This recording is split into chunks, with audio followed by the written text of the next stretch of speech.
Welcome to DiabetesConnect. In this video, I'm going to talk about a group of medication called GLP-1 agonist.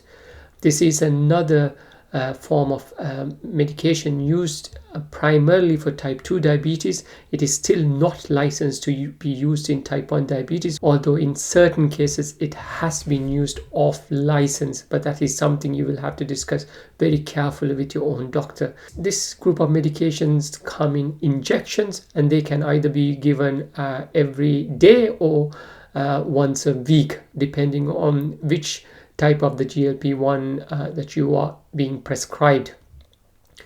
Now, even though these are injections, it is important to remember that this is not an insulin.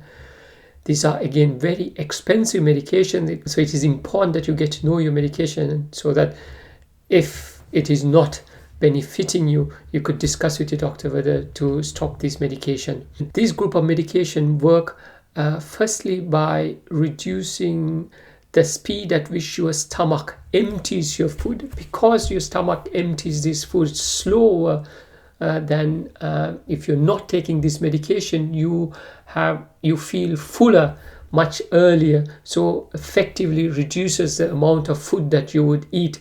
And the other thing it does is it also makes your pancreas produce more insulin, and it makes your insulin more sensitive in your body as well. Also, it works on a particular part of your brain to reduce the appetite, as your appetite is controlled by a center in your brain. Now, the most common side effects of this group of medications are nausea, vomiting, and diarrhea.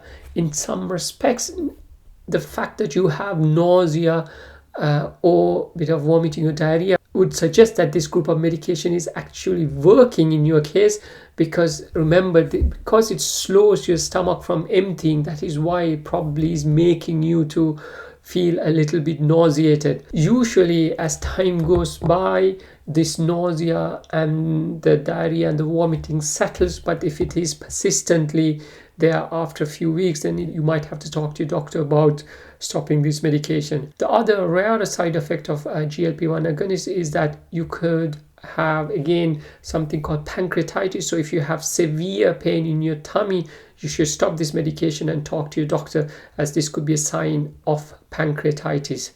There are other very rare side effects of GLP-1 agonists, about which I'm not going to cover on this, and certainly I would encourage you to read the product literature before starting these medications. This is a very important group of medication in type 2 diabetes, as on top of improving HbA1c, this also causes weight loss.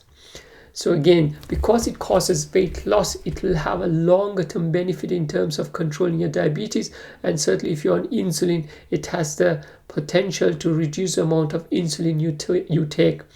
And remember, early on I had spoken to you about how type 2 diabetes has a lot to do with weight, and losing weight can reverse your type 2 diabetes. Given it's a very expensive medication, the UK guidelines suggest that you should consider stopping your GLP-1 medications if your HbA1c doesn't improve by 11 millimoles, or if your weight doesn't improve by at least 3% at 6 months after starting your medication. So again, it is very important that you check your HbA1c and your weight at the start of this medication. You should recheck your weight and HbA1c at 6 months to make sure that this medication is working. If there's no change in your weight or HbA1c, then again you should talk to your doctor and see whether there's any benefit in continuing this medication. In some people, although it doesn't have impact on their HbA1c, it can